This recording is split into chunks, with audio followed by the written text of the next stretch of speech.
Hello, this is Dr. Paul Cottrell, and I'm going to be doing another update.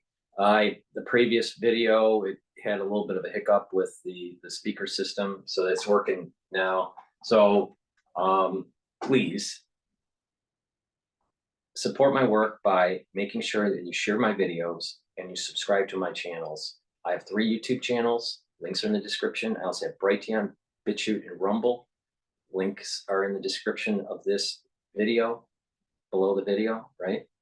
And click that notification button. Make sure you're following me on all 6 channels. Share my work.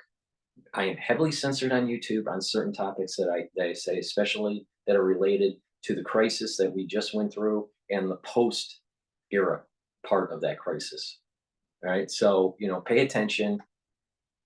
The ones that have been following me since 2020 or even earlier, you follow my lead, you'll be okay. If you don't follow my lead, you're just a dumbass. So, all right, let's start where we left off on the previous video because of the speaker problem. This is the reason why you should be donating my PNN, because we're PNN is a really professional news network.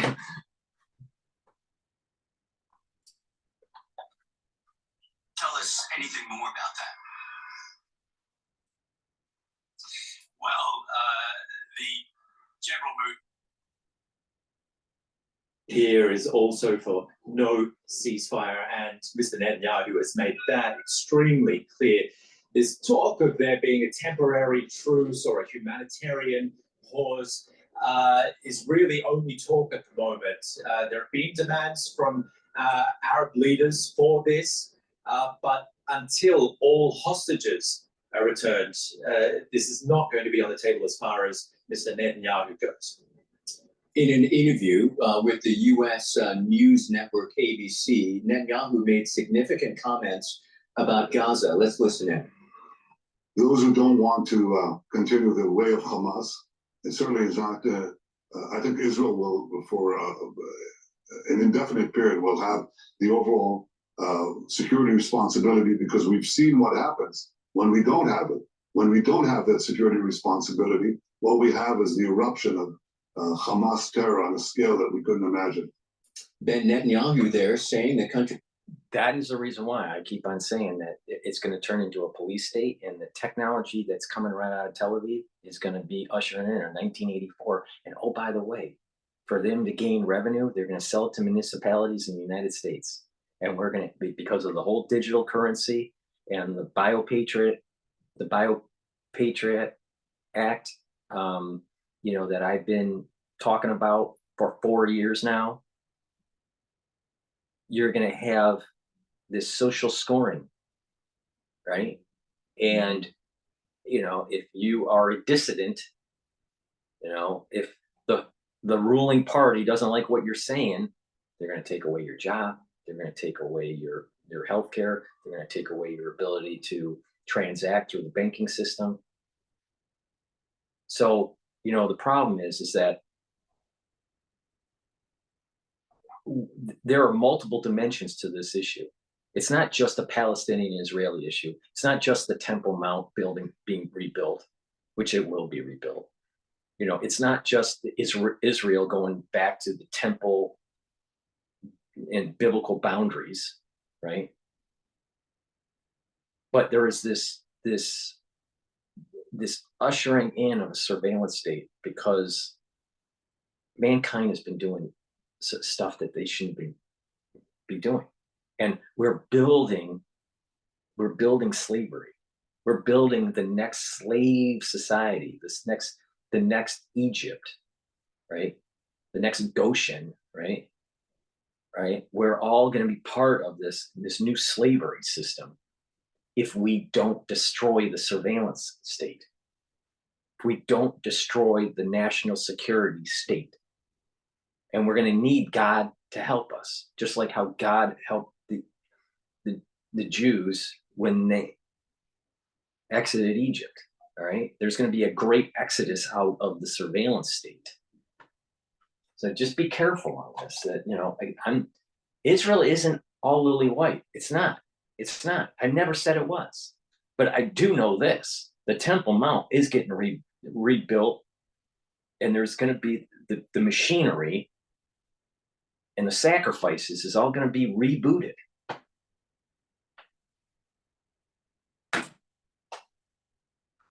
Ben Netanyahu there saying the country will take responsibility over the Gaza Strip after destroying Hamas. What exactly does he mean? This is the most interesting development we've had in days as far as the political side of this debate goes. And it's the first time we've heard any sort of mention from Netanyahu about a plan the day after the war, that is, because there's been a lot of criticism as to Netanyahu's response, sending in these forces now in full force, but without a plan for what's going to happen afterwards. The Palestinian Authority, which is in a very weak position right now, has been suggested by US Secretary of State Blinken to be revitalized, and to take over control of the Gaza Strip. There are a lot of doubts about whether or not it can do that. The other suggestion has been a group of countries and international agencies to provide governance and security for the Gaza Strip. But as you heard there, it sounds like Benjamin Netanyahu wants to do that. That is DW's Ben Fazulin reporting from Jerusalem. Many thanks, Ben. I'd like to now welcome Frank Ledwidge, a senior lecturer in strategic studies at Portsmouth University and a former UK military intelligence officer. Frank, Israeli troops have encircled Gaza City and are preparing to push into the city center. Do we have any idea how many Hamas fighters they're expecting to confront there? Well, good morning, Michael. I think we don't have an idea of that, but I'm absolutely certain that there is probably a fairly accurate assessment on the part of the intelligence officers of the 36th Division of the Israeli Army, the most powerful armored unit they have, who are about to enter. So I can't really speculate on that. The overall context is that there are 20 or 30,000 within Gaza, at the enclave itself, but there's no way of telling how many in Gaza City. I would suspect there are going to be a fairly high number, as they will want to make a stand. The Israeli projection is that this particular phase of the operation for Gaza City will take months, not weeks. It is, in fact, existential for Hamas, so I take your point. Israel's made it repeatedly clear their goal is the destruction of Hamas, in particular its leadership and their headquarters in Gaza City. Does the IDF believe Hamas leaders are in fact still there? They say that they have, over the last 4 weeks or so, probably the last 2 weeks really, killed in the region of 30 senior commanders. That's brigade commanders. That's commanders of about 300 or 400, and battalion commanders 100 or so. The numbers are different from Western armies, which would indicate that they do believe that some of the leadership is there.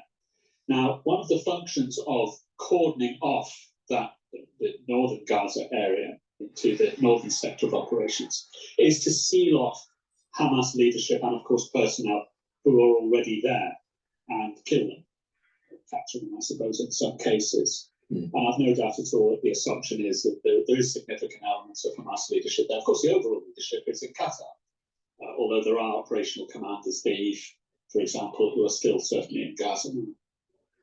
The Israeli army is advancing into the city with the 36th Division. We understand some of the best trained personnel in the IDF. What more can you tell us about this division? It's one of the older units in the Israeli army. It's what the Americans would call a story unit, with battle honors going way back into the 50s and late 40s, I think. But I think it's important to bear one thing in mind, or many things really, but one thing particularly is the power of this unit. So to put things in context, it has combat power comparable, combat power, not numbers here, so the numbers probably between 10 and 20,000, plus support and logistics. But the combat power is similar to that of the British Army. So that one division, 8 or 9 reserve and regular divisions in the Israeli army, divided into brigades. But the 36th Division has combat power equivalent to the British Army. So when you see those pictures of these awe-inspiring, shock and awe barrages, not only from the air and artillery. That's what you're seeing. You're seeing the power of a large, modern, well-equipped army, and its most powerful division about to go. I don't think it's going to turn too well for Hamas. I really don't. But it's going to take time to root it out. But the bottom line is this. The Palestinians allowed Hamas to dig in. They didn't fight for their country. And then now we have all these bleeding heart liberals telling us that Israel is the bad guys.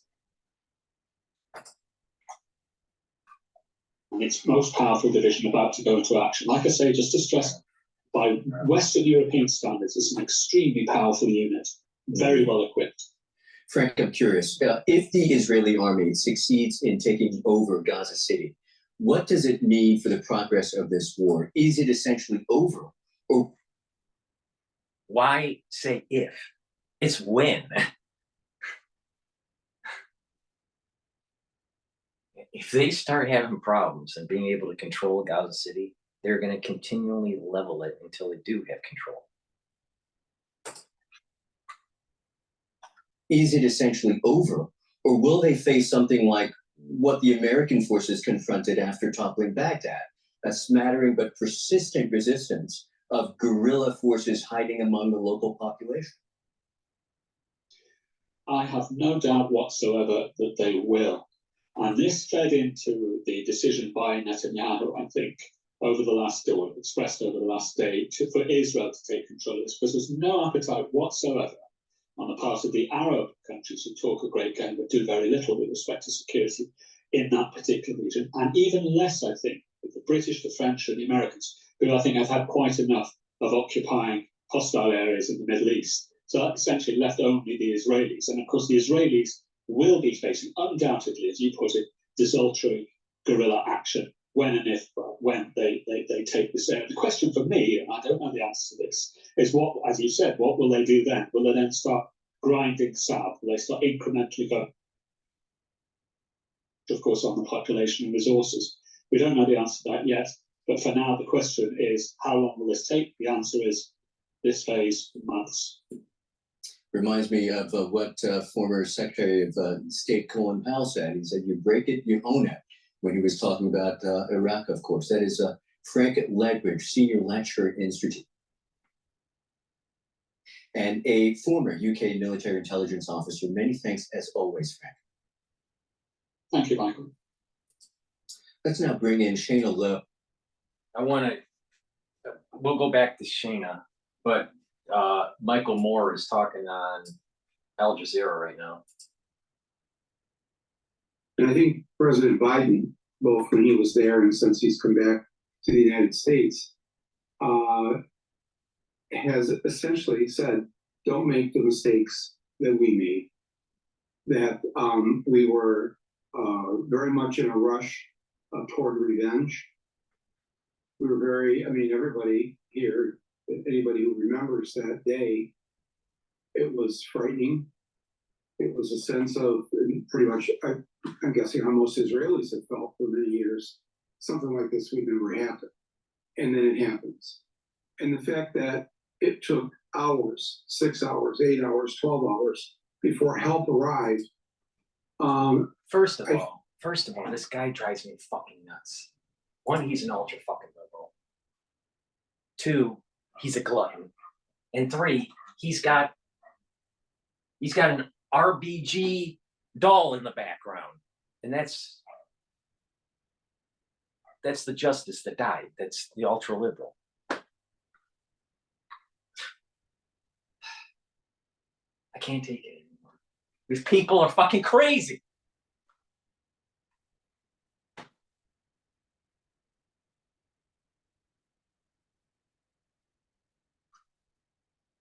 Ultra liberals are what brought us to this point. Kill the enemy. Kill the enemy. Kill the enemy. The enemy, Hamas, Hezbollah, Iran. He has discombobulated a lot of people in a sense of kind of utter horror and fear. Human beings do not act well when they come from a place of fear and terror. That's why a lot of times terrorism does its job. But I want to say that waking up that morning, that Saturday morning on October 7th, it's never a good day on this planet when you wake up and you hear that 1,400 of our Jewish brothers and sisters have been slaughtered. It's none of us. God is pissed, and he's pissed at the Israelis, and he's pissed at the non-Israelis, the world at large. There is an ultra-liberalism that has taken hold that is antithetical to the precepts of the Bible. And now it's time to kick ass. Live in that world. And so, so I think I understand all the initial responses, and I understand the response and the desire for revenge, having gone through that time and seeing all the mistakes we made, as you said, by first invading Afghanistan, then invading Iraq. For what? That's an interesting question. The for what? The what was this really about question in regards to 9/11 led people to say, okay, this was maybe just a pretext, for invading Iraq. Do you worry that the Israeli government may similarly use October 7th as a pretext to take over more of Gaza, to expand in the West Bank, or maybe go to war with Iran? Could this moment of horror this right here is totally emblematic, and it explains perfectly what I'm saying. The people that are seeing this are looking at this as a human construct, that these are human events. I'm telling you, this is a divine thing that's happening here. And that you're going to see that the Jews, as they advance through this, as long as they do full war, will be victorious. And it's not because of the prowess of the Israeli military. It's because God is with them. There is the desire by God, for whatever reason, I don't know why, no one knows why, the desire to have that temple rebooted. And anyone that keeps on thinking that this is based on a human construct, this event that's happening right now, we've gotten to this point because of human construct. But going forward, the punishment and the blessings that are happening are because of the will of God. And until the Christians and until the Jews start to realize this, there's going to be more strife and more violence in the world because of this ultra-liberalism. Because again, it's antithetical to the Torah and the Bible precepts. People like more are the reason why we're at war.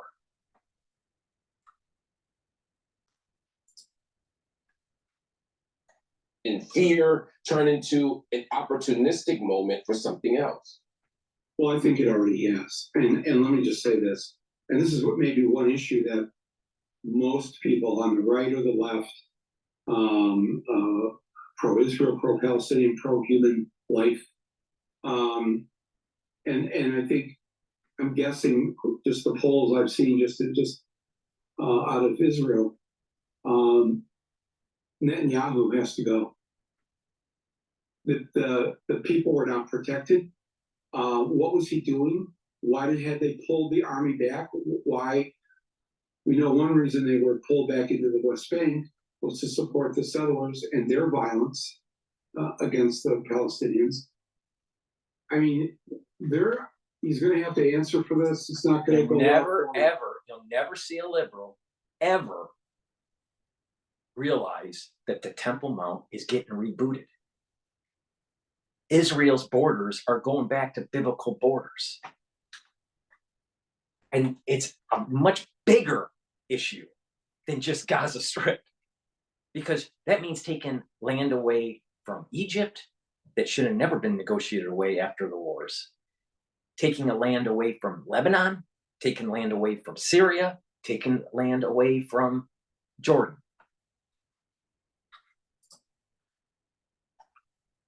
And I think that it's very hard to trust things that are coming out of his administration. And the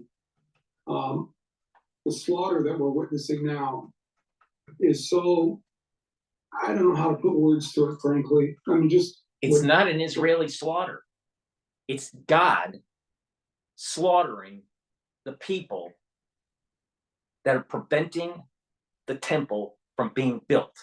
God doesn't give a damn about humans in general. There's certain things, because let me rephrase that. God doesn't care about humans and their opinion about what God wants. God doesn't care. There's certain things that God wants. And if mankind prevents it, God will come down and in various ways, and force the issue. And the thing is that the slaughter that's going on in Gaza is because the Palestinians allowed for terrorism to take hold, Hamas to take hold. Hamas wants to eliminate Israel. Well, by eliminating Israel, you'll never have the temple rebuilt. So it's very simple. It's very simple. It's not Israel doing the slaughtering, Michael. It's God. I mean, just read in the Torah or the Bible, what was going on in Numbers, or even, the summary, in Deuteronomy of how Moses kept on complaining to the Jews that if you don't do what God's telling you to do, that one, the Jewish people are going to be cursed, and two, it will get worse.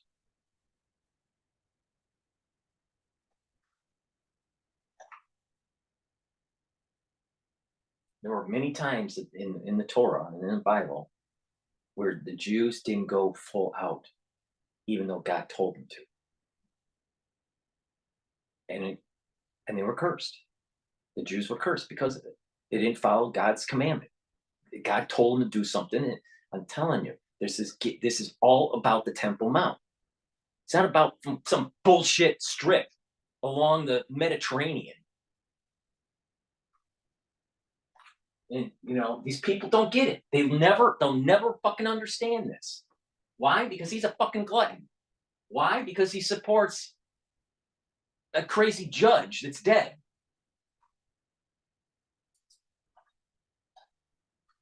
Happened the last few nights, but really what's happened the last few decades. And that I, as an American, I'm helping to fund that. The United States is the bank. Let me ask you about that funding, Michael. At a metaphysical level, he's right that we have been complicit in this. That's why I said everyone is at fault. Everyone. The one that's watching this video, you're at fault. I'm at fault. Everyone's at fault.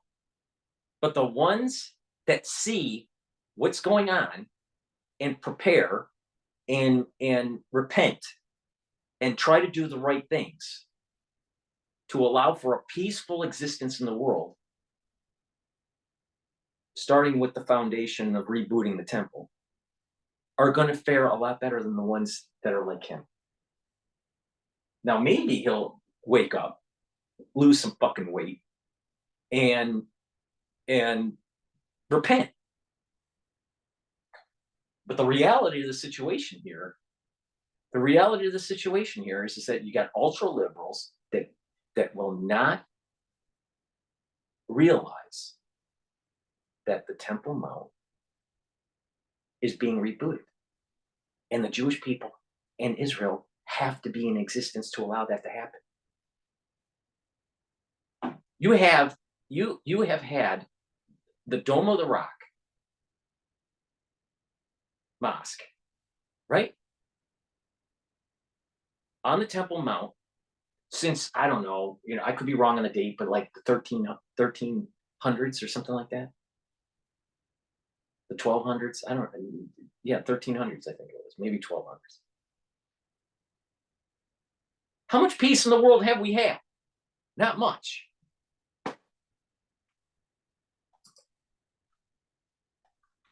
So important, right? Because on the one hand, as you mentioned earlier, President Biden says, hey, Israel, don't make the mistakes we made. We went looking for justice and we made mistakes. At the same time, he's asking for more military aid.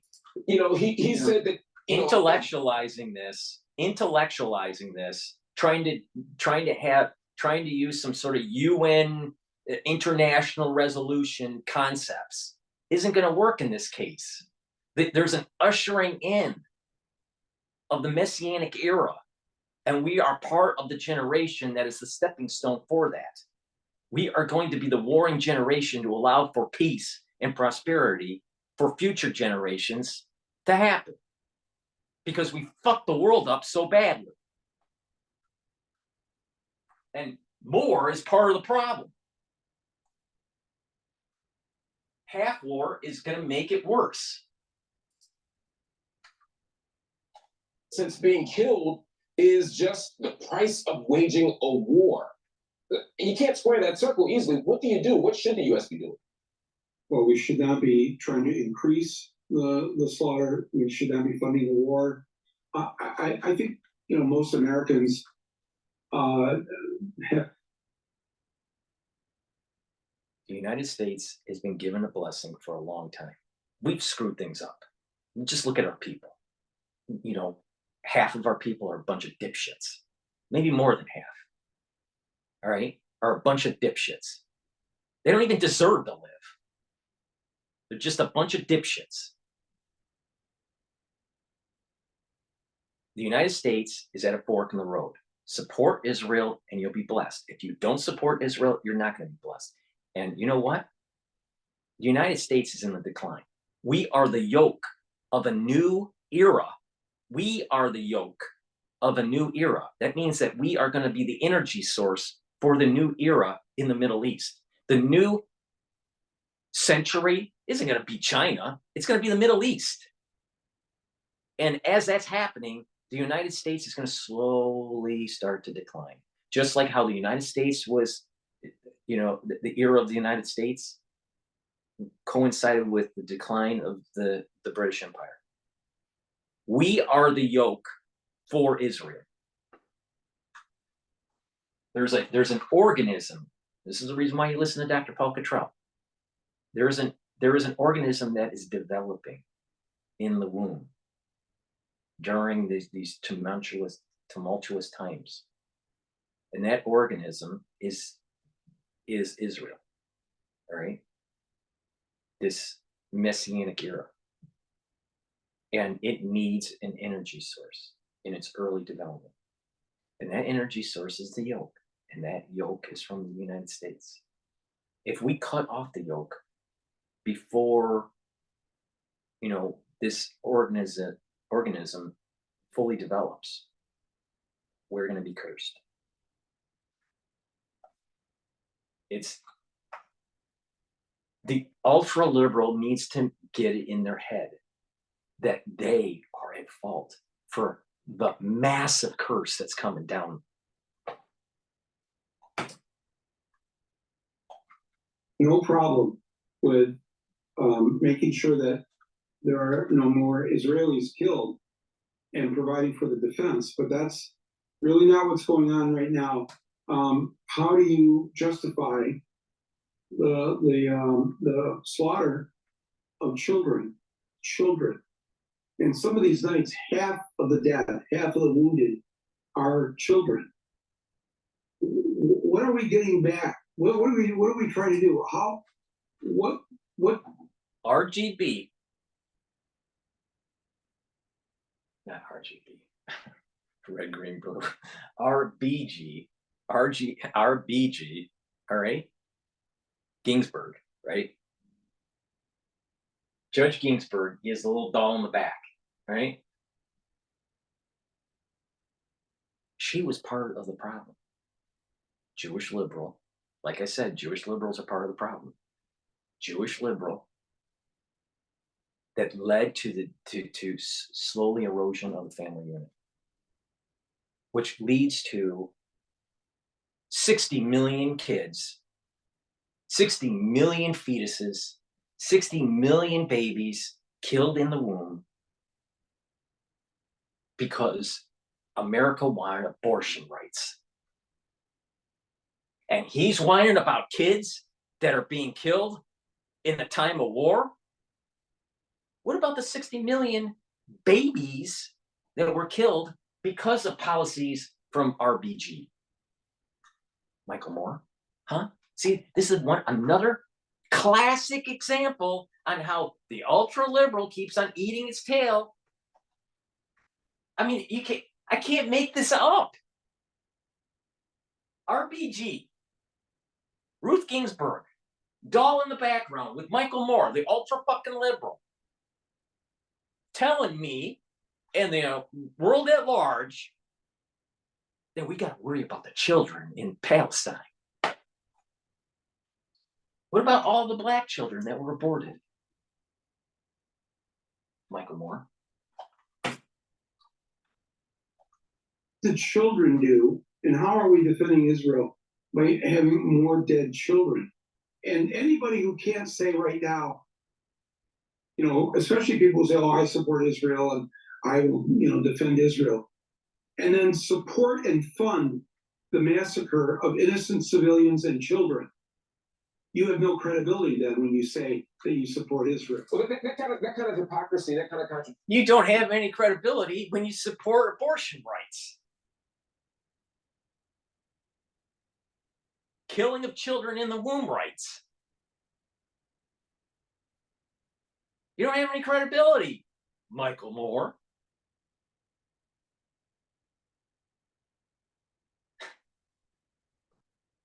I'm telling you, it's about the Temple Mount. God wants it rebuilt. God's tired of the ultra-liberal because he's tired of the family unit being destroyed. And this ultra-liberal problem is also within the Jewish community. And in a lot of ways, maybe the ultra-liberal movement started in the Jewish community. Maybe.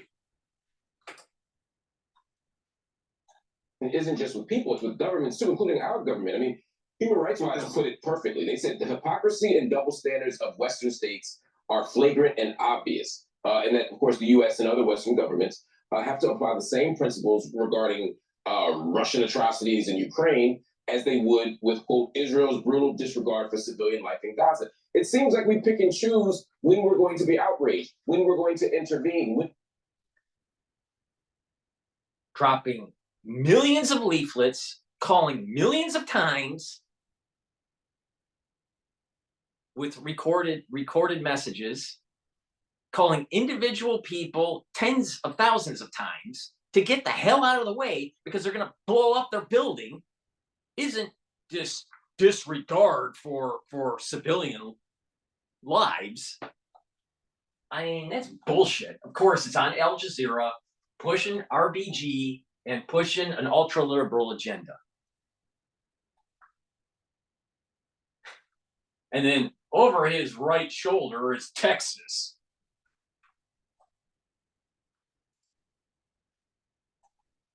We're going to have a moral critique.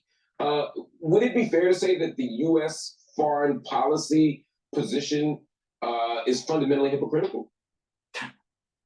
It is, but I think what's really at the core always of our foreign policy is what's best for us.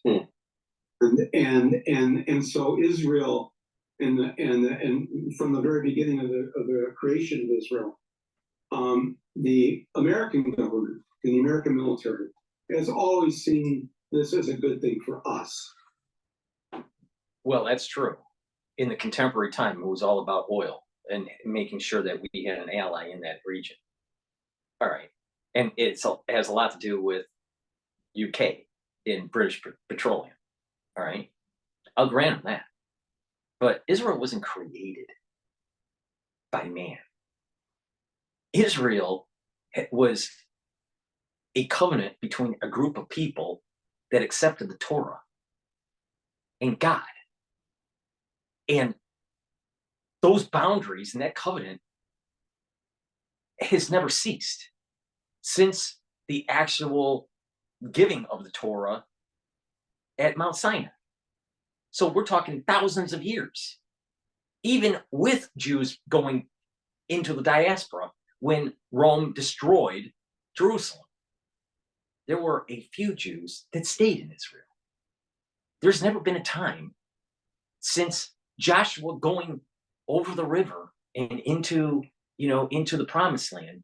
There's never been a time where Jews were never in Israel.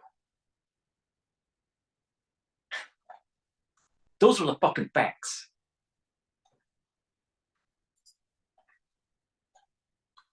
That we have this base there, that we have all the kind of intelligence apparatus and everything, all the things that Israel does basically to make sure that the oil supply is there in the Middle East. We're not going to be impeded by this.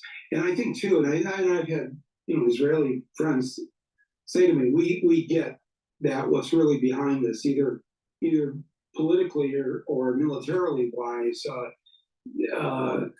I agree with him on this. Contemporary history, the last 100 years, 70 years, right? I would agree that it is heavily related to oil and oil interests, right? But again, the United States is the yolk for the organism to develop, and where the Middle East becomes the center of economic commerce, because there's going to be a flow of energy during the rebooting of the temple, and that there are going to be a lot of people that will want to move there, just like how a lot of people wanted to move to the United States when the United States was booming, right? There's a bigger thing, Michael Moore, that's happening. God's hand is in this. And here's where he's proving my point about the United States being tested. God is testing the United States. If you support Israel, you will be part of the blessing. If you don't support Israel and you only focus on your own interests, then you will be cursed.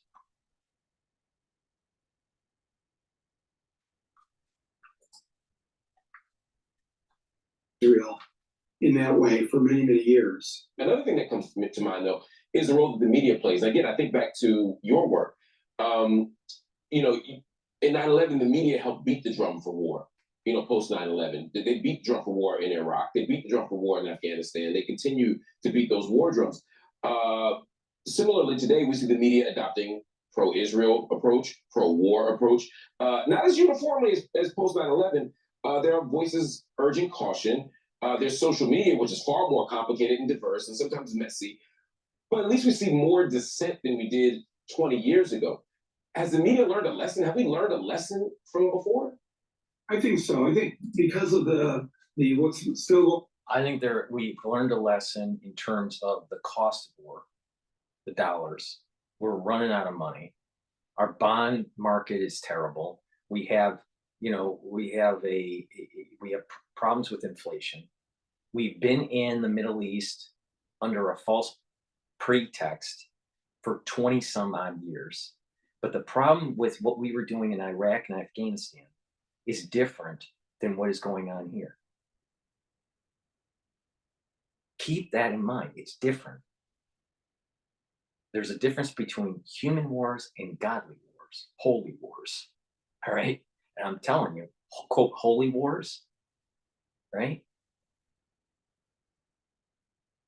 If they aren't executed properly, based on the divine, then there's going to be massive curse. Now, you'll have the other side that is against Israel saying, well, how do you know what the divine wants? It is very clear. The temple is getting rebuilt. Israel is going back to its original borders. And it's going to be bloody. and that we as a society let all these things that destroy the family unit desecrate the name of God. And then we wonder why we have so many problems in the world. Ultra liberalism, RBG, and all the offshoots, including ultra liberal Jews, are the problem.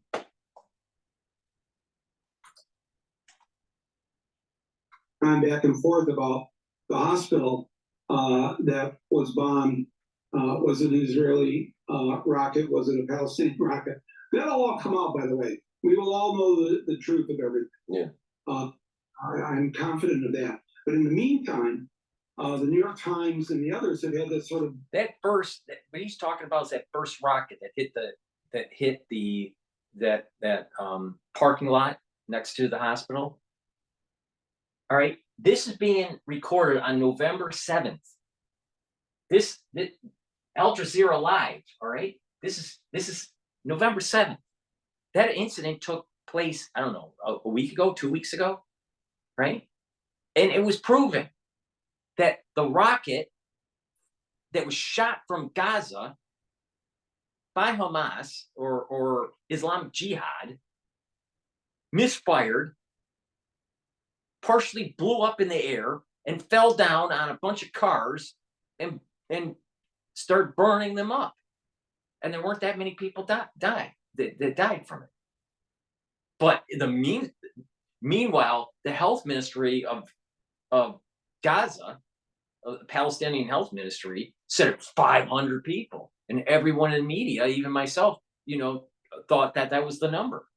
It was 50 or less. The Palestinians are a bunch of bullshit.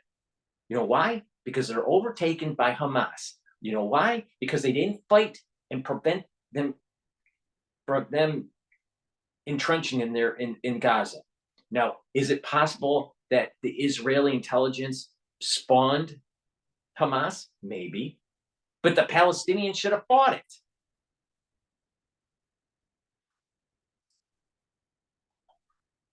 back away from, we got to make sure we're not, we have to say every time anything that comes out of Gaza now from the Palestinians, we have to say, oh, this has not been independently confirmed.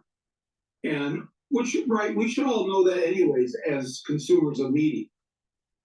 But I still don't hear anybody in the media, whenever something comes out of Netanyahu's mouth, whatever his government is saying, it should also be have the caveat attached to it. We have not been able to independently confirm what Benjamin Netanyahu was saying.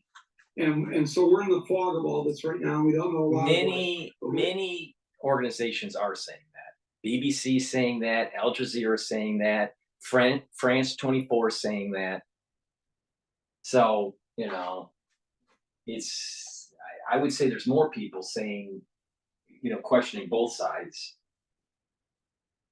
But the thing is that Ishmael and Esau are a bunch of fucking animals. Everything that he and his government, very right-wing government, has been saying and doing must be treated with a lot of skepticism. Absolutely. And it's a right-wing government. And so sometimes with right-wing governments, right-wing media outlets are very gentle. The thing about this case is that it's not just the right-wing media that's not being sufficiently critical. It's everybody. I mean, look at supposedly centrist mainstream media outlets like CNN. I mean, they're still branding their TV coverage Israel at war, which seems to be taking sides. It doesn't feel very neutral to me. A BBC headline about an Israeli attack on Jabalia mentioned the massive crater the strike left, but they ignored the more than 50 people that the Gazan health ministry says were also killed. Mainstream media makes all kinds of dubious decisions about how to frame a conflict. And you know very well as a filmmaker that the way you frame a story is how people understand the story. How have people's perceptions been influenced by the way the media has framed this? Well, I think very much so. But again, the majority of Americans don't support the slaughter. Yeah.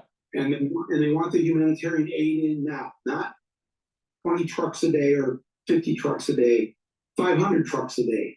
That is where the American people are at. And I want people around the world who might be listening to this to understand that my fellow Americans actually kind of do get this. And when the big graphics come on the screen, Israel at war, you know, you just have to stop and think for a second. Oh, yeah, the Palestinians, they have all those fighter jets. They have all those bombers. They, the big Palestinian Navy with all those. Right. When you say the word war, what does define war? You know, it's there was an attack on October 7th that was reprehensible, and so people have a right to defend themselves, but that's not what's going on now. If you're killing children in my name with my money, that's not a war to defend yourself. That looks like something else. That looks like that there's a group of people. Where is your heart, Michael Moore?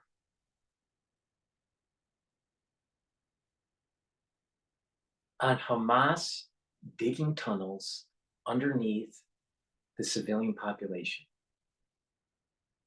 and this entanglement that they created. Oh, by the way, the Indonesian hospital in Gaza, funded by NGOs, was built right on top of a tunnel system that was pre-existing to hide it. Oh.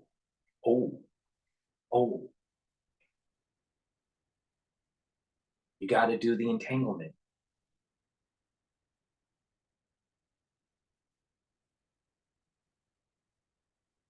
Investigation, Michael Moore. You got to understand this entanglement that Hamas has done within the population, and Israel's trying to untangle that. Israel has a huge military operation and difficulty to do what they're trying to do. They'll get it done. It's not because of their military prowess. It's because God is with them. And you just can't, Michael Moore is never going to understand this. I mean, he doesn't have the discipline to stop eating. And then he's going to tell, and he doesn't have the discipline and the moral fiber to understand that killing 60 million children because of abortion rights is worse than what's going on in Gaza. And then he doesn't talk about the wider world, the wider conflict that's going on. Iran is a rogue actor. And this could go unconventional, especially over time. Barriers of entry for biologics and chemicals is low. And Iran already has nuclear capability. 2 to 2.5 million people of color that are being pushed, as they say, into the sea or into the desert, or to get rid of them in some way. Certainly is what it looks like. And you can't wake up every morning and see the bodies of these dead children being pulled from the rubble. Yeah.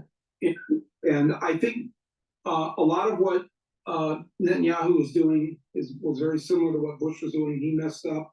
Bush paid no attention. They knew an attack was going to happen. They didn't prepare for it. And now then Bush tried to save himself by, let's go to war. Let's let's defend America. And yet we're not any safer now as Americans than we were back then. And yes, there hasn't been another quote 9/11 here in the U.S., but none of us are safe if our response is more killing and more death. Well, look, I'm looking at Biden's request from Congress for more money. It seems like more killing and more death. Is it The birth of the child, the birth of the Messianic era, will have labor pains, and we are we are seeing that foundation being built of all all these things that are happening. There was an inside job at 9/11. There probably was an inside job for October 7th. But the thing is that God allowed it to happen. He could have prevented the inside job from happening. So even though there was an evil aspect to what was going on within the military intelligence, someone turned off the switch or someone decided not to pay attention to a certain type of intelligence or whatever. So they're complicit. But there is a larger thing that's going on here, and that is the ushering in of a new age, and it's not an age of humanism. It's not an age of Aristotle. It's not an age of the philosophers and of the policy wonks of international affairs. There's a biblical thing that's going on, and when the Temple Mount is rebooted, there's going to be blessing on the world, and there's going to be an imparting of extreme knowledge in the sciences that will eclipse anything that we have today.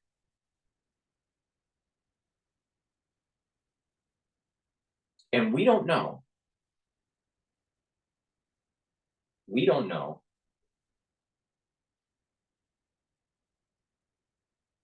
how many of those children, if they didn't die, how many of those children would not have been terrorists. Maybe one. Let's just use a mind experiment. Let's say 1 out of every 10,000 becomes so radicalized but intelligent to be able to construct biologics. And their biologics as a means of a weapon, as an unconventional weapon, ends up killing millions of people. Was it worth killing 10,000 children to save 1 million? This is a philosophical thought here. It's utilitarianism versus egoism. If that region doesn't reach homeostasis, if that region doesn't reach some sort of equilibrium, there's going to be terrorists that have unconventional means that will kill millions.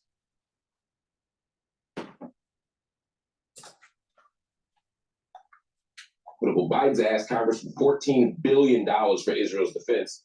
The U.S. already provides Israel more than $3 billion a year.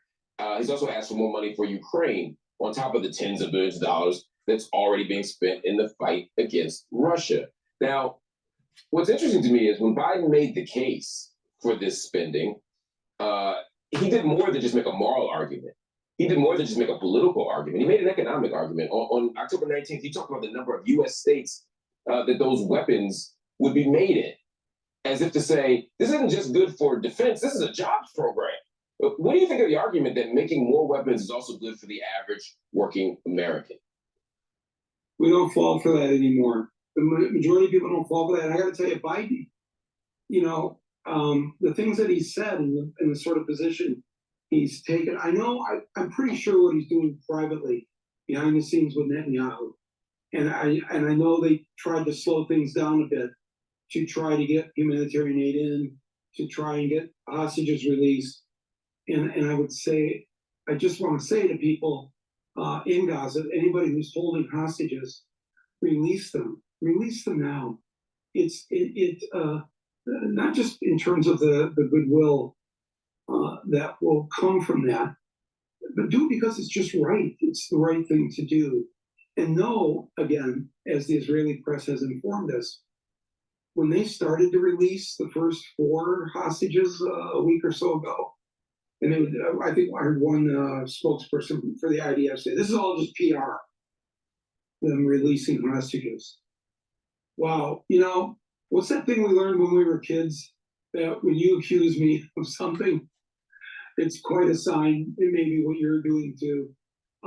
And it's oh, really, Michael Moore? See, here's another example where God gives you a little insight on how the ultra liberal is going to eat its tail. He's telling the Israelis that they're baby killers. Well, maybe the person that's saying it is a baby killer, especially when you support RBG. Going to the toy store and buying RGB. I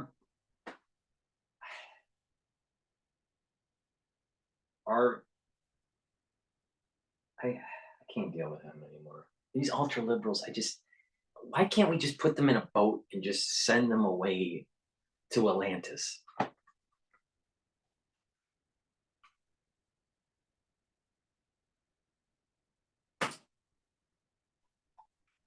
Release the hostages, pull the rug out from underneath the Netanyahu government that's trying to justify the massacre of children. I would just strongly encourage that. And yeah, let's not say anything about the 60 million children that have been aborted, a lot of them black.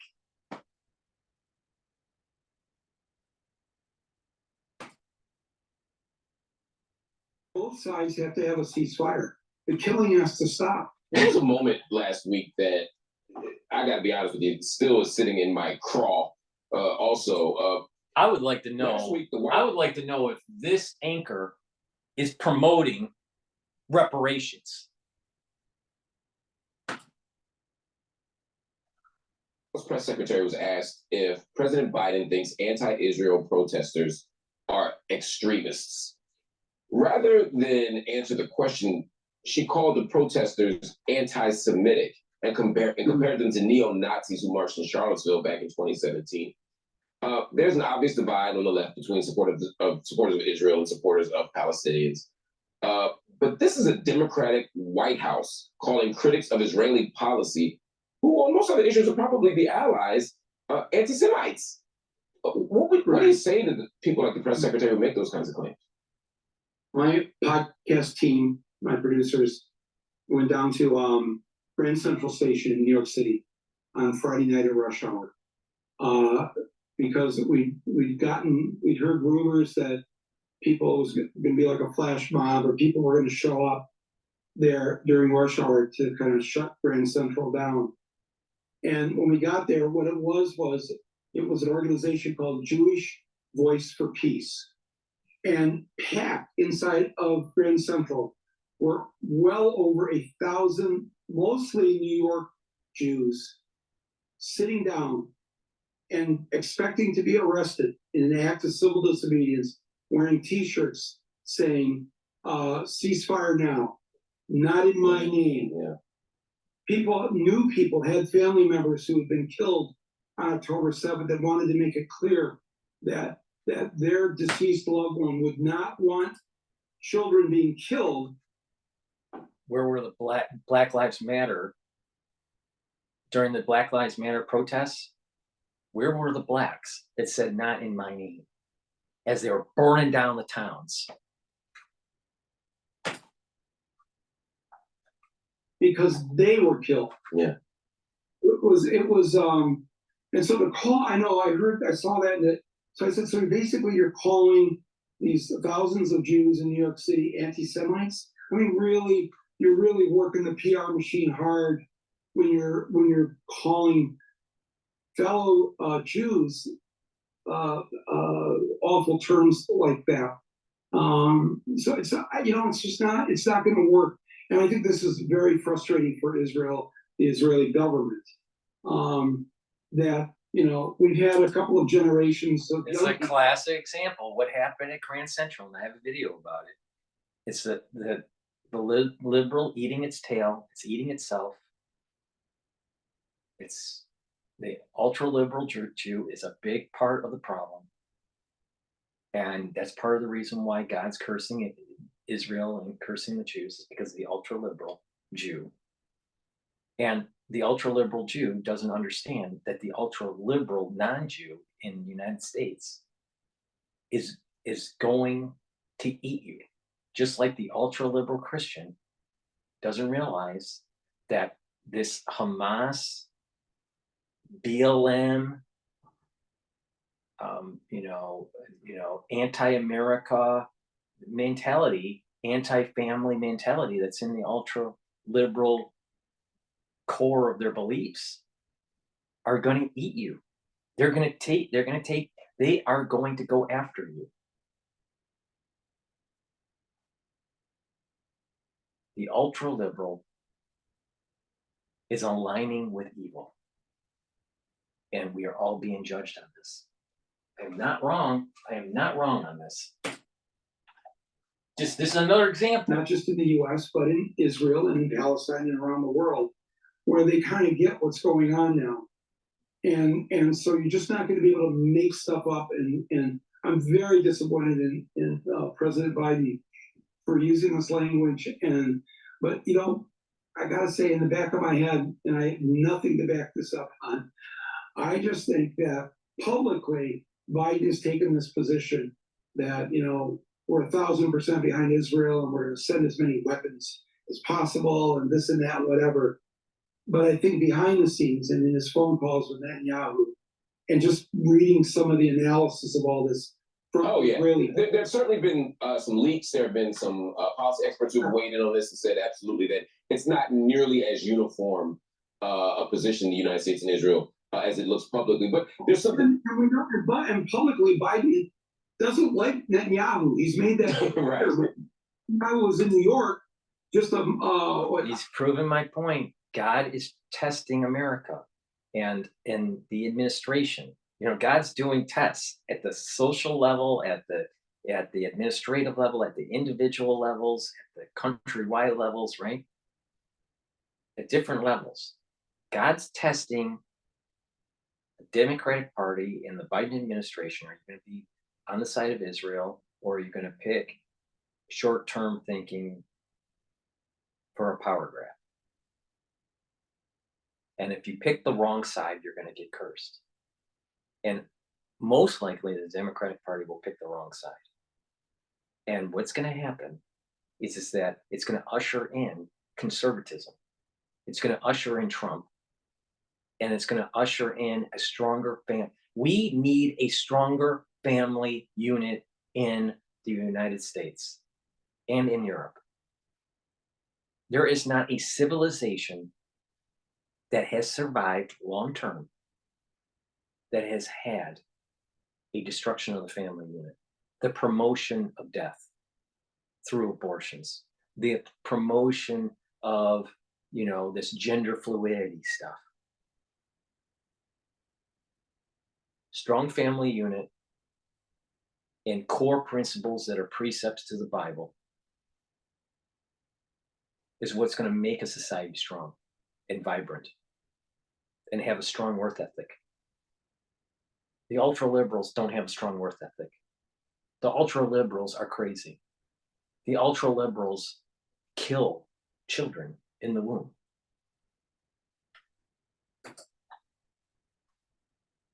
I don't know, 6-7 weeks ago for the annual UN meetings, and Netanyahu was upset that he did not get an invitation like Zelensky and others did when they were in the US. Hey, come on down to DC, come to the White House, all that. Biden didn't want anything. They had a perfunctory little 2 chairs there at the UN, and they sat side by side for a minute, he and Netanyahu, and that was it. It was not welcome at the White House. I was a supporter of Bernie Sanders, but I voted for Biden, and I have been one time, many times over. I'm going to go to a commercial for PNN. There's a lot of pathogens out there, like Michael Moore, that need to be neutralized. To neutralize pathogens, please get silver gel. What you do is you put it on your hands, put it around your mouth, around your nose, lightly coat in your nostrils, around your ear, lightly coat your eardrum, lightly coat around your eyes. Close your eyes and lightly coat them. And what will happen is it will stay active for about 5 hours, and it will neutralize pathogens. It will reduce your chances of getting a cold. In addition, what you do is you take max 35 or max 14, take a teaspoon of it a day, swish it in your mouth, gargle it, swallow it, and what you'll do is that you'll neutralize pathogens in your upper oral cavity and down your esophagus, and that's going to also help to maintain a good mucosal barrier. By doing that, you're reducing your chances of getting colds and contracting things that happen to just be released out there, like the last crisis. Also, I have structural nano silver lozenges. I have them in sweet menthol and green apple 20 count. I also have blueberry and honey lemon in drop form that's in 100 count. So please go to my store, get the lozenges and the drops, especially for the cold season. We're still in the cold season until March. So this will help to neutralize pathogens and soothe that irritated throat. It's a great product. Back to our regular programming on Al Jazeera.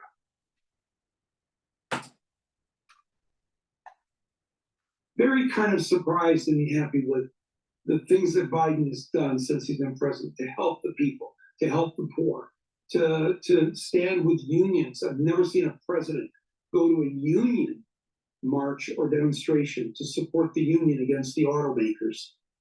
So I think that we'll know more in the months or years to come. Yeah, I mean, it's interesting you speak to that because it makes me think about the future or the potential future of the left. Before you go, I just want to ask you this. You were an avatar of progressive politics long. The future of the liberal. Once we get through this crisis, once the separation of the ultra liberal and the conservative happens, and the blessings and the curses come down from above, I think that the ultra liberal constituency is going to shrink. People knew who Bernie Sanders was or who an Alexandria Ocasio-Cortez was. Now there are podcasts about the end of neoliberalism, and more people are joining DSA, Democratic Socialists of America, than ever before. Unions are experiencing their highest levels of public support in decades. To your point, Bernie almost got the Democratic nomination for president as a self-identified socialist. I mean, there is a vocal contingent in Congress right now that identifies as progressive. We are in a different moment. Are you satisfied with the gains made by the left in this country? Yes and no. I mean, the gains are not far enough. I mean, we saw during the pandemic, because of all of the federal support and help for people, poverty amongst children was cut in half. And I'm not the only one who thought at the time, well, why don't we just keep this going? Look what we've done just by providing help to those who need it. And, and then of course, because he's a more moderate, Biden has had this, he hasn't kept a lot of that aid going. But I think that young people get it. They're the ones behind the new union movement in this country. You've got over 300, 400 Starbucks have been organized and voted in the union. And of course, they're fighting that, and as they always do. But this is all young people doing this. And it is young people who are standing up for the Palestinian people, but also will stand up for it. They're focusing a lot on the few kind of crazy people that are bigots.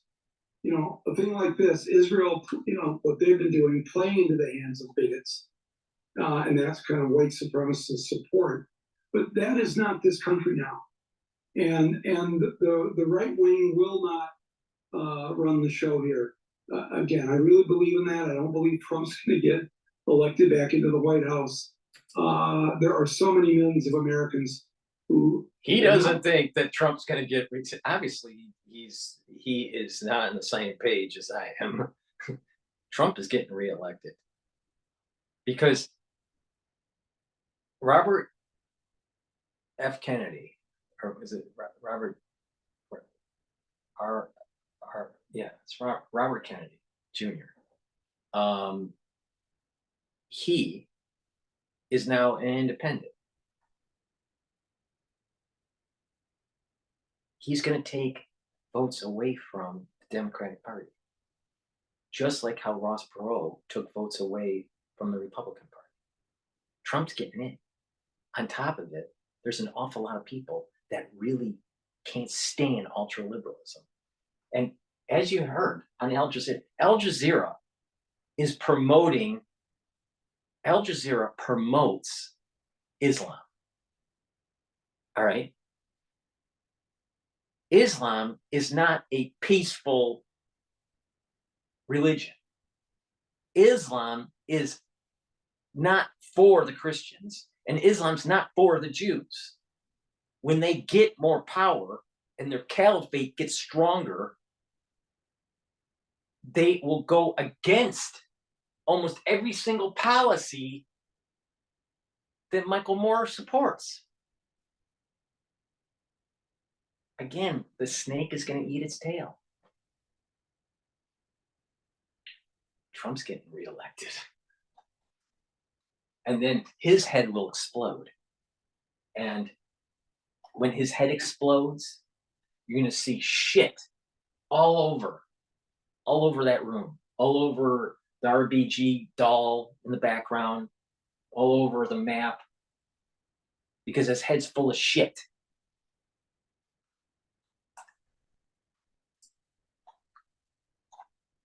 The way that we've gone. And in closing, I just want to say thank you for all the people who stand for peace in Israel, especially. Thank you. And to all here in this country.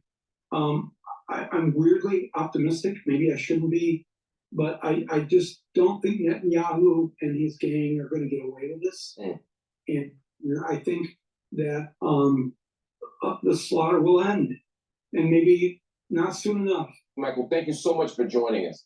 We appreciate you. Thank you for letting me speak. And it's I think this is the first television interview I've been asked to do since this started on October 7th. So my sincere grief and condolences to everyone who's died. Well, that is Al Jazeera. Let's go back to DW.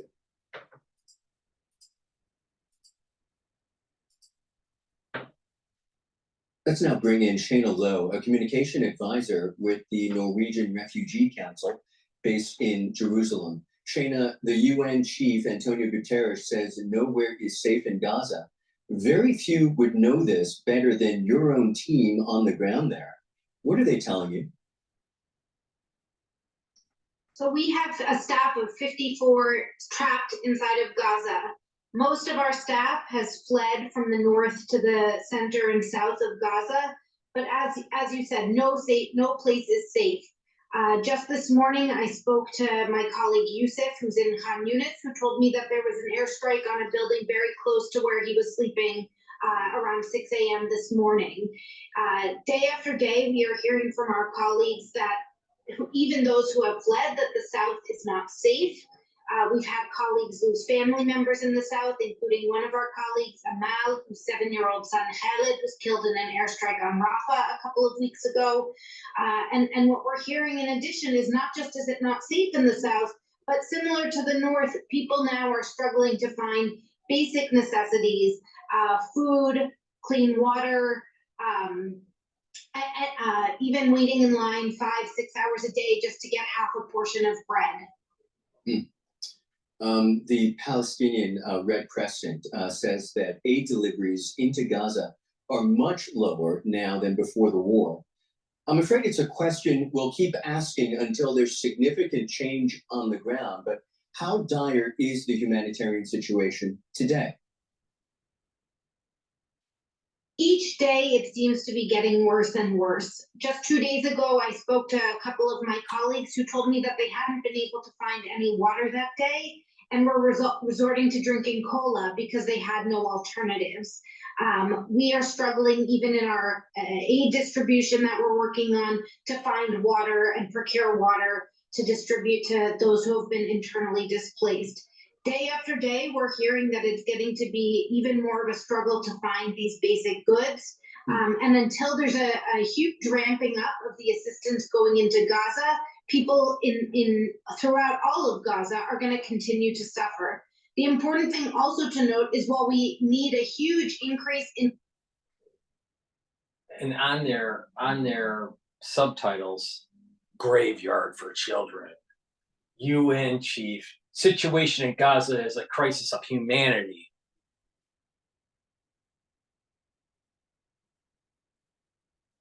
Ultra-liberalism is against the precepts of the Bible and the Torah.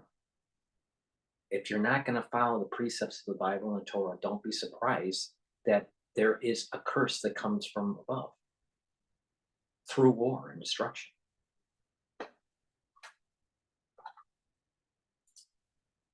We're all at fault. Need a huge increase in the amount of aid going in.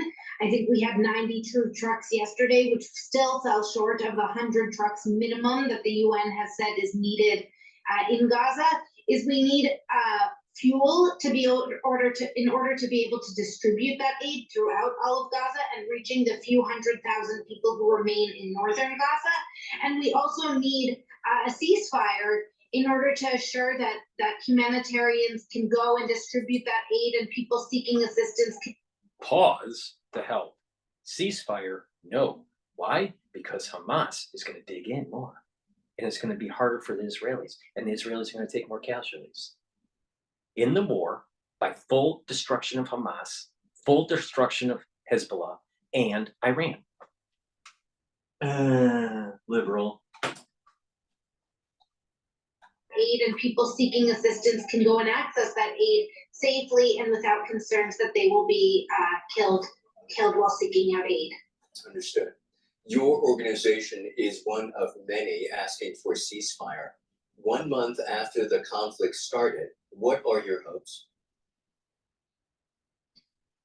You know, I just want peace.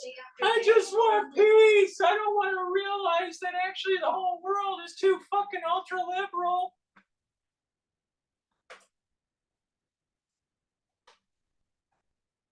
Day after day, but we need to keep pushing the international community to demand a ceasefire.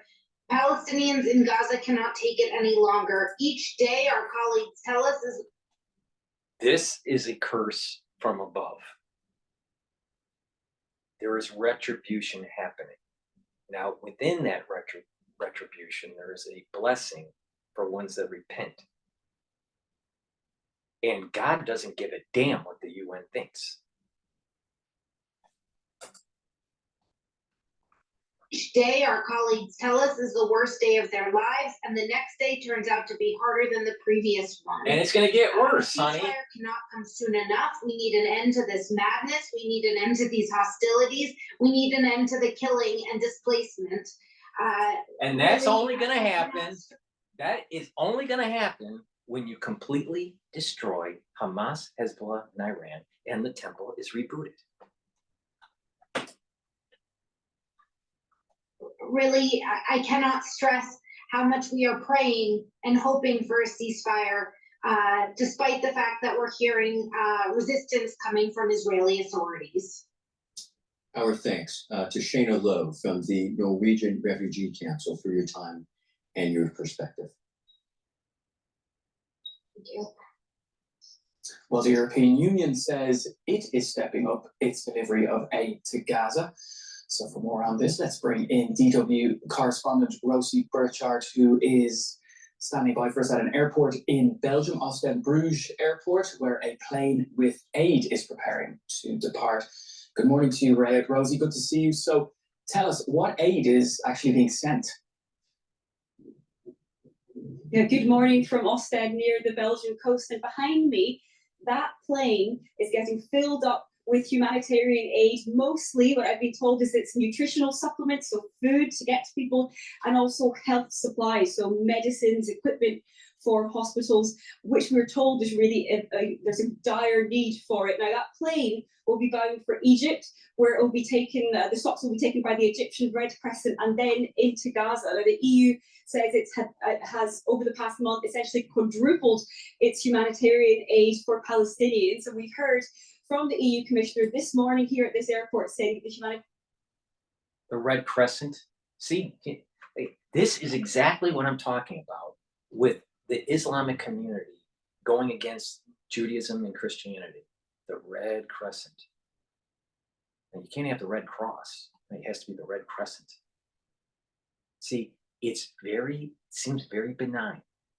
When it comes to the caliphate and their peaceful religion, even though it comes from a bunch of animals from Ishmael and Esau, these people, they'll do something that seems very benign. And then once they get some power, then it gets worse. It's a Red Crescent. Not the Red Cross, the Red Crescent. See, it's very subtle. Very, very subtle. But this is more proof of the snake eating its tail. I'll tell you, I can probably in the next 10 days, there are probably going to be 100 examples of the snake eating its tail. And this very, very subtle hate within the Islamic community for Christians and Jews. Wake up! Wake up! Morning here at this airport saying that the humanitarian situation in Gaza is dire. I asked him if he had a message for people there, and he said he wants to let them know that the EU has not forgotten about them and will stand by their side. Right, well, getting aid shipped is naturally a good start, Rosie, but how effectively is this reaching people in Gaza? Well, I spoke to a representative of the Red Cross here, and he summed it up really clearly. He said, well, no aid is any use if it's stuck in a truck. And so far, the figures that we've been given here this morning are that several hundred trucks of aid have been able to enter Gaza through that Rafah crossing over the past few weeks. But that was described to me by this humanitarian worker as simply a drop in the ocean. And we also had a persistent call, a renewed call from the EU's humanitarian aid chief saying there needs to be more humanitarian access. There is not enough. There's not enough ways for them to get aid in. So the fact that more aid is being sent, obviously the EU wants to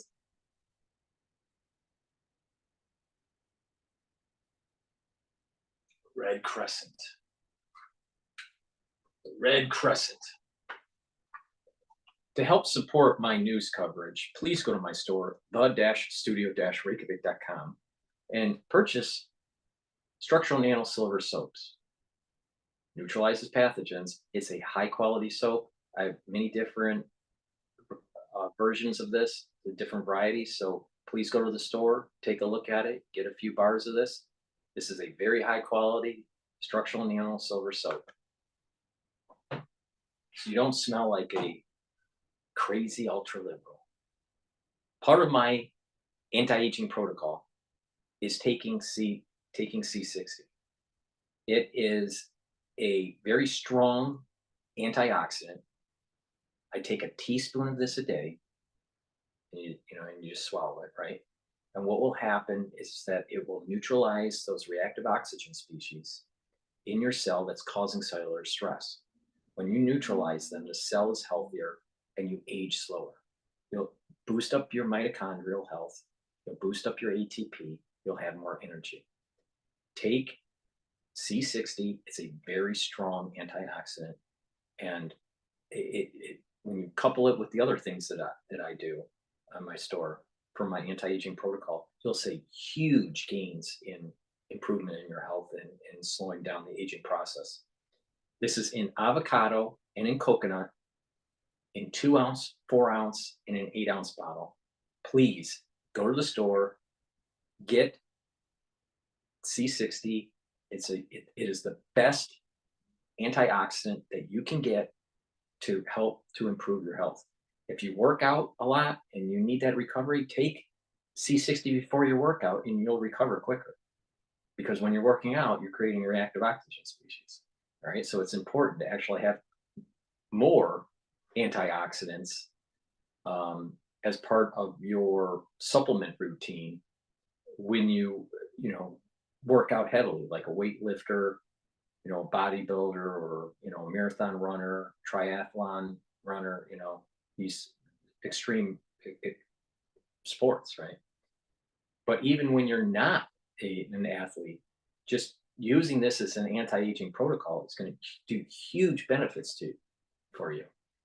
Again, it brings down that reactive oxygen species. It's a very potent antioxidant. I take it every day, teaspoon.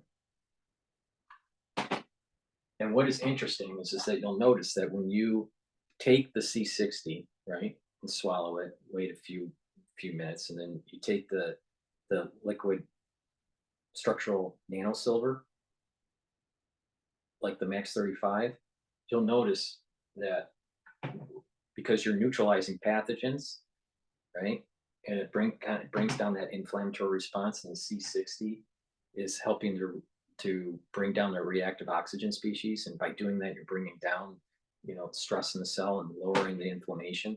What happens is that you'll notice that your lungs feel healthier. You can breathe deeper. It takes around 2 weeks for you to start noticing it. So that's an important feature, especially when we're bombarded with a bunch of crap in the air. Another product on my store, the-studio-reykjavik.com, is lignans. Take this every day. It helps with hormonal health for males and females, and it helps boost your immune system. With a proper immune system, you can attack those cells that are getting to the point where they have certain pathways that are turning cancerous. So lignans is a way to boost up your immune system, to be healthier, and to fight cancer. All right? Pay attention. Boosting up your immune system, reducing reactive oxygen species, neutralizing pathogens is a great way for you to improve your health and slow down aging. Take lignans. It's in a powder. You mix it in hummus, or you mix it in a smoothie, or you mix it in water, and take it every day. I take it with my probiotic. I take it in the afternoon. And it's for males and females. I have a great multivitamin in my store. It's easy to digest. You need multivitamins. Minerals and vitamins are cofactors for enzymes. So when you have those enzymes properly activated, you're going to have proper response in the cell. If you don't have the right concentrations, what's going to happen? It'll act subpar. So take this multivitamin as part of the anti-aging protocol, and you are going to fare a lot better, and you'll age slower. Back to the news. Aid is being sent. Obviously, the EU wants to send that message of support, but also they say they're continuing to press, they say, all parties to try and get more access to, so that more aid can actually make it to those people in that dire need, as described here by EU officials. Now, the United Nations has insisted on a ceasefire. Where does the European Union stand on that? Well, the European Union is divided. You might have heard me say this on many other topics, but really on this one, EU countries have been battling over this, really negotiating down to every single detail of every single word. Officially, the EU, the European Council, so that's the member states, have called for humanitarian pauses and corridors for humanitarian needs. So essentially pauses in fighting to let aid in. Now, the commissioner here this morning, who represents the European Commission, so that's the executive arm of the European Union, said it doesn't matter which word you use, whether it's a pause, whether it's a corridor, whether it's a ceasefire, but of course for a divided group of member states, words really do matter, and the EU is still pretty much at odds over this, even if they have managed to negotiate some statements so far. Now, they've also been ceasefire means that it's days or longer. Pause is a couple hours. A corridor means a safe passage. All three of those are different. And all three of them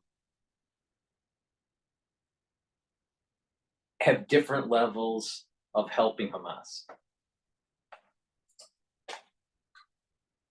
are. Now, they've also been what it was first described as a kind of muddled response. There was an announcement weeks ago, just in the direct aftermath of the attacks, there would be a suspension of certain development payments, and that was then backtracked on. So a somewhat muddled response so far, but certainly officials here this morning trying to send one message of support to, they say, the people in Gaza. Thanks, Rosie. DW correspondent Rosie Burchard at Belgium's Ostend Bruges Airport.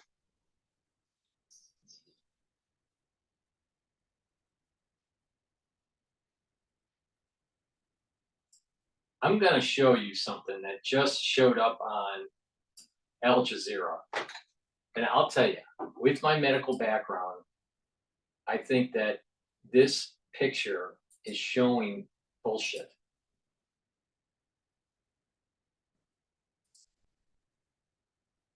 Yesterday morning to head to Jabalia, where you are now, in northern Gaza still. What was it like before you left Al-Shati, and why did you decide to leave? Where is it? Good evening. Just let me tell you that I think most of the Palestinians who lived in the beach camp escaped because Israeli airstrikes targeted 400, maybe 40 houses, region. They targeted also Deir al-Balah and targeted. This is another example of them lying. The Watch. Israeli knows what they want. Unfortunately, the Israeli plan is to evacuate. This is real. This right here part is what's real. happening right now. Watch this. Watch this. Be very. Watch this very carefully. All right. You have to have a very discerning eye on this. Okay, lay this guy down, and that's a fit. These two guys are fucking total bullshit. These guys are total bullshit. These two people that are on the ground here, they aren't hurt. They are not hurt. These two are actors. I'll tell you, anyone that has medical training would seeing this, that you could just tell that these two people here are complete bullshit. And a classic example of the fucking Palestinians being bullshit. Now, other people that are coming out of that ambulance looks real. So it's not everybody, but those two people on the ground are bullshit. Told you before, we don't bullshit. Have fuel, we don't have bakeries, we don't have bread. We don't this have right here is real. Water. This part, this one's real. Now so look at all the blood and it looks perhaps it maybe some being crushed a little bit. And they just keep on re-looping it. See that? See how they're this guy, especially this one. Look at that. Look at that. Look at that. Total bullshit. So what they do is they're packing the ambulances in front of cameras. They're rolling it up to the hospital. The cameras are there at the hospital, and then the more that are packed, the worse it'll be, in the eyes of humanity, right? To demonize Israel. The one that was coming out of the back on the stretcher, real. These two clowns that were falling on the ground, they weren't real. They weren't, I'm telling you, they weren't real. They were not real. Come back to these two are bullshit. That you mentioned in the evacuation route, and indeed the Israelis have been pushing people in the north to head south. But as we've heard from our this one's real, on the ground, right here. That is not a safe road for people to take. Do you think this is a trap that they're setting for Palestinians? I mean, it's so obvious.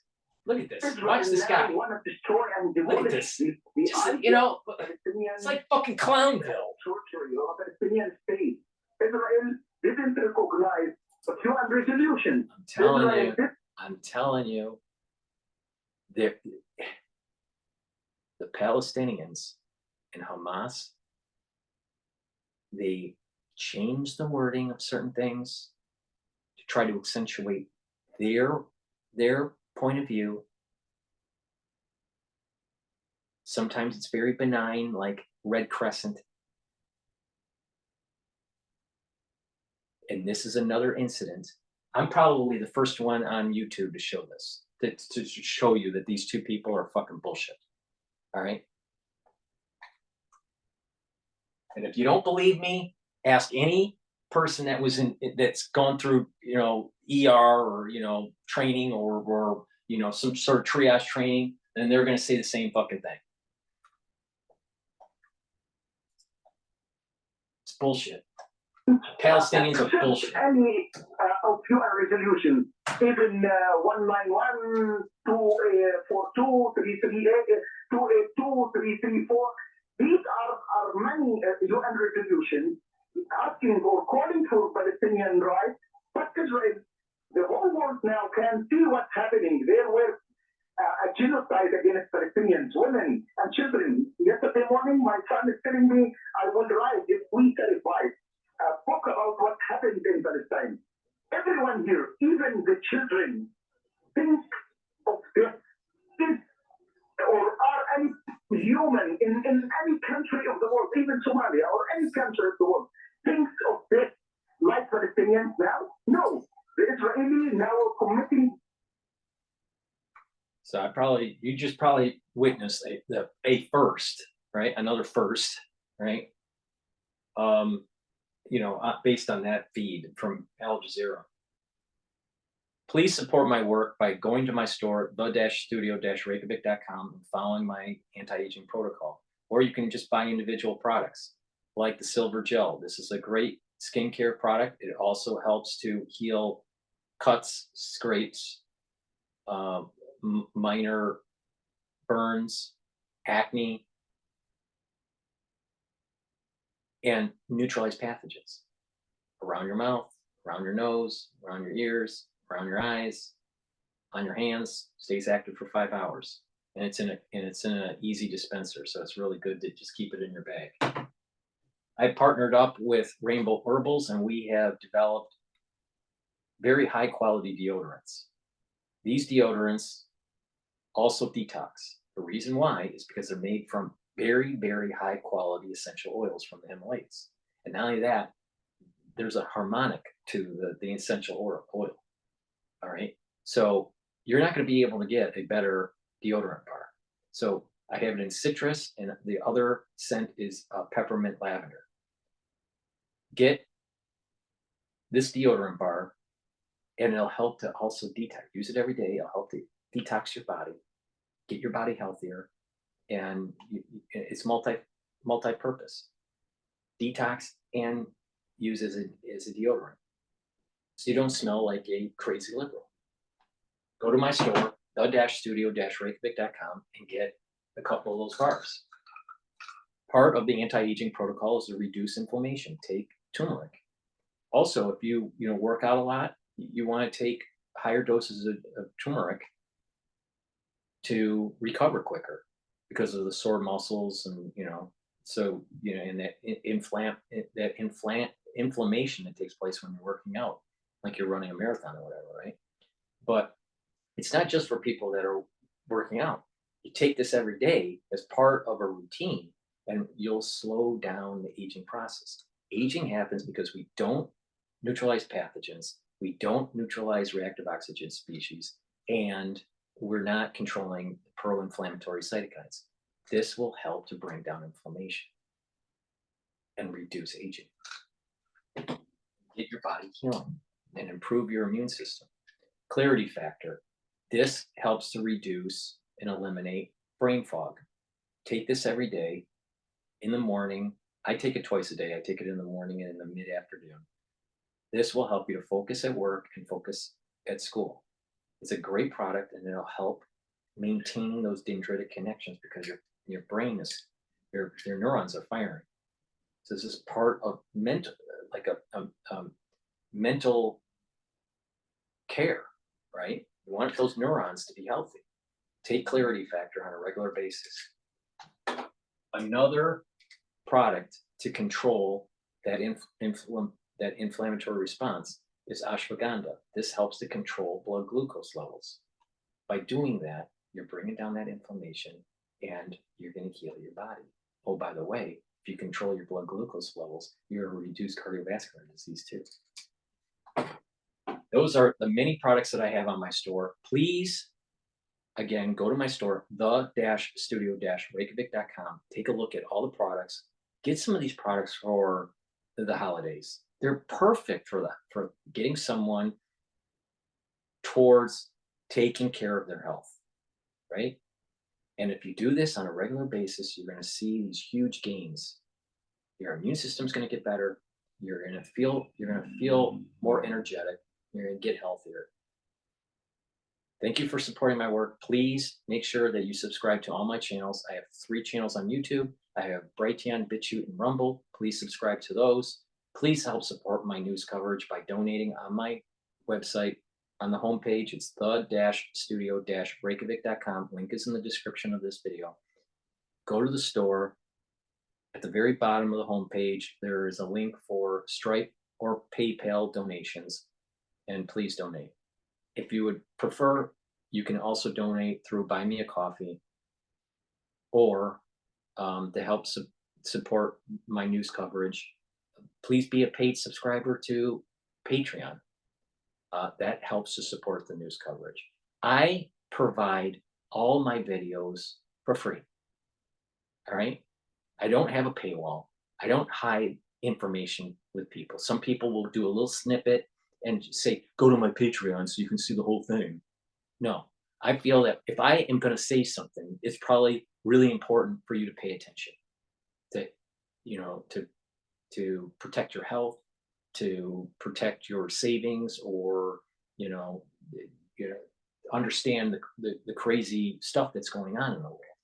All right. I have a very unique perspective, but I don't hide it behind a paywall like a lot of people. All right. I provide it for free. And that way people can get more informed. So please share my links. But for the ones that can, please support my work by donating, by subscribing to Patreon, and that keeps all the material for free for everybody. And please go to my store, the-studio-reykjavik.com, to support my work. Thank you for listening. Get the supplements. It's going to improve your health. Thank you for listening. Please share the work, and have a nice day. And stay away from those crazy liberals like Michael Moore.